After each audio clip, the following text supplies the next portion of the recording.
midnight shift in the prisoner barracks was usually silent. But this night, the silence was heavy, suffocating. In the corner of a bunkhouse in Oklahoma, a young German soldier named Eric sat frozen. He wasn't holding a weapon. He was holding a piece of paper. 3 other prisoners stood over him. Their shadows stretched long across the wooden floorboards, blocking out the moonlight. These men weren't guards. They were fellow prisoners, hardliners, men who still believed the war was being won, even from a prison camp in America. One of them stepped forward, a crude, improvised weapon glinting in his hand. "Give it here," the man whispered. Eric's hand trembled. He wasn't hiding a map. He wasn't hiding an escape plan. He was hiding a newspaper. And in this camp, reading the wrong words could cost you everything. It was 1944, deep inside the United States. While the Allies fought across Europe, another war was happening right here. A silent war. Over 370,000 German prisoners of war were scattered across American soil. They were working in cotton fields, canneries, and logging camps. But the American government had a problem. The camps were controlled from the inside by fanatic Nazi officers who terrorized anyone who dared to question the regime. So, the United States launched a secret weapon. If you enjoy uncovering the hidden chapters of history that textbooks leave out, please take a moment to subscribe to the channel. It helps us dig deeper. This weapon didn't use gunpowder. It used ink. It was called the Special Projects Division, and its goal was to perform a mass psychological rewiring of an entire army. Eric didn't know any of this yet. He only knew the fear in his gut. According to his diary, the air in the barracks that night smelled of sweat, unwashed wool, and fear. He wrote, "The darkness here has eyes. To think freely is to invite punishment." The leader of the hardliners, a sergeant named Vogel, snatched the paper from Eric's hand. It was a copy of Der Ruf, The Call, a newspaper written in German, printed in America, but not by Americans, by other prisoners. Vogel looked at the headline. His face twisted in disgust. "Propaganda!" Vogel spat. "It's just news," Eric stammered. "It's poison," Vogel said. The threat moved closer. "Read it again, and we won't warn you next time." They tore the paper into shreds and let the pieces fall like snow onto Eric's bunk. The next morning, the camp was buzzing. A black sedan pulled up to the barbed wire gates. Men in crisp American uniforms stepped out. They weren't looking for laborers. They were looking for students. Eric was summoned to the commander's office. He thought it was the end. He thought Vogel had reported him for some made-up crime. Instead, an American officer sat behind a desk, looking through a file. "You were a teacher before the war," the officer said. "Yes, sir," Eric replied. "Literature." "We have a different assignment for you. Pack your bag." Eric was transferred. He was put on a train with blinded windows. He traveled for hours, unsure if he was heading to a firing squad or a high-security dungeon. When the train stopped, he stepped out into the cool air of Rhode Island. Fort Kearny. It didn't look like a prison. There were no guard towers looming over every corner. The fences were there, but the atmosphere was different. It was quieter. More intense. This was the factory, the headquarters of the Special Projects Division. Here, the United States Army had gathered the intellectuals, the writers, and the artists from the prisoner population. Their mission was secret, They were to create a new German culture from scratch. Eric walked into the main hall. The sound of typewriters was deafening. It sounded like a machine gun nest, but the rhythm was steady. Clack, clack, clack, ding. Men were arguing in the corners. Not about ranks or rations, about philosophy, about history. Eric sat down at a table where a stack of books lay waiting. He touched the cover of the top one, The Magic Mountain by Thomas Mann, a book banned by the Nazis, burned in the fires of 1933, and here it was, fresh, clean. "You know this book?" a voice asked. Eric looked up. It was a man named Gustav, a fellow prisoner with thick glasses and ink-stained fingers. "I haven't seen it in 10 years, Eric whispered. "We are reprinting it," Gustav said, "along with Hemingway, Jones, and Remarque." "For who?" "For them." Gustav pointed out the window towards the rest of the country, where the other camps lay. "For the ones who forgot." Eric opened the book. The smell of the paper hit him. It smelled like freedom. In his diary that night, Eric wrote, "I have been given a weapon more dangerous than a rifle. I have been given the truth."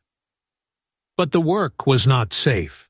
The Special Projects Division was printing thousands of books, and the newspaper Der Ruf. They were smuggling them back into the regular POW camps.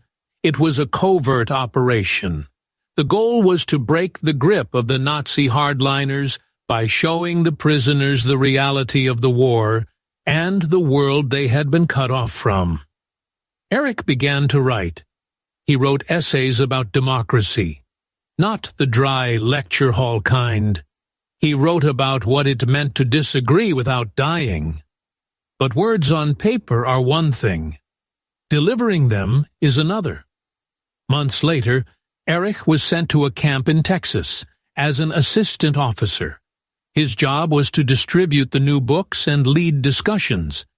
He was walking back into the lion's den. The camp in Texas was run by a Camp Gestapo. At night, they held kangaroo courts. Prisoners suspected of disloyalty faced brutal consequences.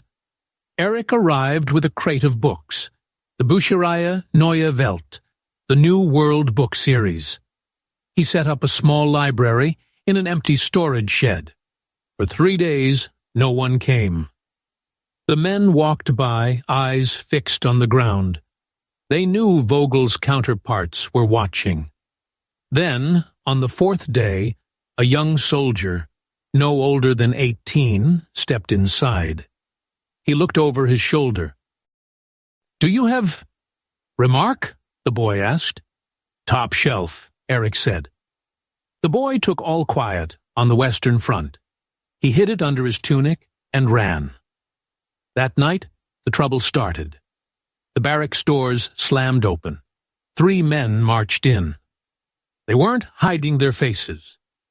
They carried improvised tools. Eric was sleeping in the small room attached to the library. He heard the glass shatter first. Then, the smell of smoke. He ran into the main room. The Camp Gestapo had piled the books in the center of the floor. They were trying to burn them. "Stop!" Eric yelled. The leader turned. It was a massive man with a scar running down his cheek. "Paper burns," the man laughed. "Just like in Berlin." Eric didn't have a weapon. He didn't have backup. The American guards were at the perimeter, too far away to stop this in time. Eric looked at the pile. The flames were licking the edges of the covers. Thomas Mann, Heinrich Heine. Decades of culture, about to turn to ash again. Eric stepped forward. "Why are you afraid of it?" he asked. The leader stopped. "We aren't afraid of trash." "You are," Eric said. His voice was shaking, but he didn't step back. "You are terrified, because if they read They won't listen to you anymore. The leader raised his tool. "I'll make you regret it," he snarled. "Do it," Eric said. "But the books are already out. The boy from bunk 4 took one. The cook took one. You can burn this pile, but you can't burn the words inside their heads." It was a gamble, a bluff. Only one boy had taken a book. But the leader hesitated. He looked around the room. Other prisoners had gathered in the doorway, silent, watching. Usually they would cheer or look away. But tonight, they were staring at the books. They were curious. The flames were sputtering, struggling to catch on the thick covers. "Put it out," a voice came from the doorway. It wasn't a guard. It was an older prisoner, a mechanic. "Put it out," the mechanic said louder. "I want to read that one." The leader looked at the mechanic, then at Eric, then at the crowd growing behind them. The spell of fear was cracking. He kicked the pile, scattering the smoldering books, and spat on the floor. "Garbage," he muttered, and pushed past Eric into the night. Eric fell to his knees. He used his jacket to smother the small flames. His hands were burned. His heart was hammering against his ribs like a trapped bird. He lifted one of the books. The cover was scorched, but the pages were intact. He whispered, "Not this time." And somehow, the library stayed open. By the end of the war, the Special Projects Division had distributed millions of copies. They didn't just print books, they printed a future. When the war ended in 1945, the camps emptied. The prisoners went home to a shattered Germany. But the men who had been through the secret school, men like Eric, took something back with them. They didn't take resentment. They took ideas. Many of the editors of Der Ruf became leading writers and thinkers in post-war Germany. They founded the Group 47, a literary association that defined modern German literature. They helped build a democracy from the ashes of a dictatorship. Official U.S. Army reports from the time called the program intellectual diversion. Critics called it brainwashing. But those who lived through it called it a lifeline. Archival records confirm that the Special Projects Division was one of the largest experiments in mass re-education in history. It proved that you can guard a man's body with barbed wire, but you can only change his mind with a better idea. If you want more forgotten stories of real people who lived through the shadow of WWII, subscribe. This channel exists to bring their voices back. War creates ruins, but sometimes, in the unlikeliest of places, it creates a foundation. This was one of them.